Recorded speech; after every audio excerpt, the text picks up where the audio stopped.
Stefán Hartung heiti ég og lektor í fötlunarfræði við Háskóla Íslands. Mig langar að kynna stuttlega MA-nám í fötlunarfræði fyrir ykkur og ætla að byrja á því að kannski bara benda á það sem okkur finnst mikilvægast við þetta nám. Og þetta nám ætlað þeim sem að vilja efla fræðilega þekkingu sína á fötlun og málefnum fatlaðs fólks og vil ekki mikla áherslu á fjölbreytni og það þýðir líka að nemendur hjá okkur fá möguleika til þess að sérhæfa sig á ákveðnum sviðum og allt fer þetta eftir áhuga hvers og eins. Þetta nám sem að nýtist á víðtækum vettvangi, svo sem við rannsóknir, stefnumótun, réttindagæslu, skipulagða þjónustu á vettvangi baráttusamtaka fatlaðs fólks og eru margir á okkar útskrifaða nemendum sem að hafa farið í mjög ólíkar áttir eftir námið. Viðfangsefni námsins, það sem að við skoðum í náminu líf og aðstæður fatlaðs fólks í mjög breiðum skilningi en við leggjum áherslu á félagslegan skilning. Það að segja við skoðum fyrst og fremst menningu og umhverfi og hvernig menningarlegir og umhverfisþættir spila inn í mótun fötlunar, hvernig fötlun verður til í samfélaginu. Það þýðir líka að við skoðum mikið mannréttindi fatlaðs fólks og höfum áhuga á félagslegum og sögulegum viðbrögðum við fötluðu fólki, svo sem ímyndum fatlaðs fólks, hlutverkum og þátttöku þess í samfélaginu. Þetta mjög þverfaglegt nám og það þýðir líka að bæði kennarar og nemendur með ólíkan bakgrunn og nemendur koma inn í MA-námið frá félags-, hug-, mennta- og heilbrigðisvísindasviðum. Við erum mjög stolt af því að vera með sterk tengsl við innlendar og alþjóðlegar rannsóknir og þetta hjálpar okkur mjög mikið til þess að koma á framfæri nýjustu þekkingu á sviði fötlunarfræði til nemenda.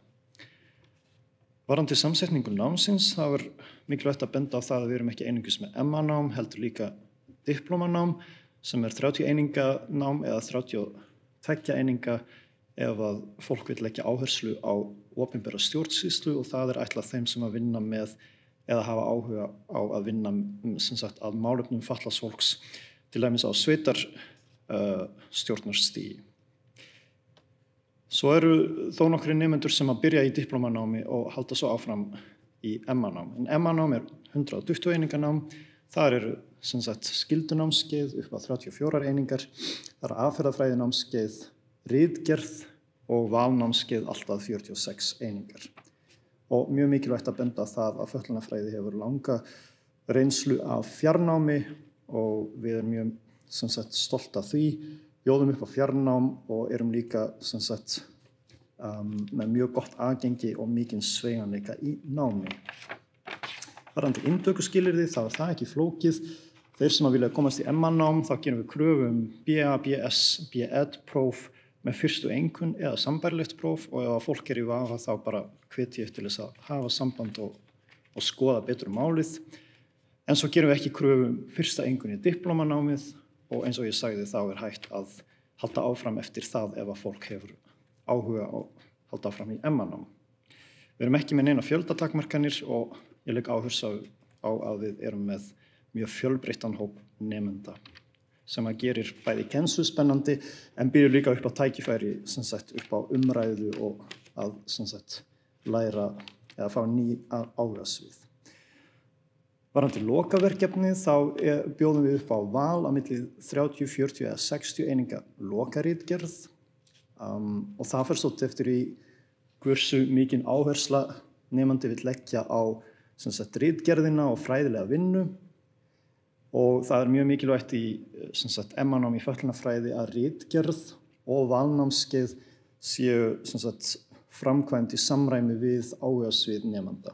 Og það þýðir líka að við styðjum við nemendur til þess að afmarka áhugasvið og velja út frá því valnámskeið. Og það ferli sem að við styðjum vel við. Tækifæri að námi loknu. Þau eru mjög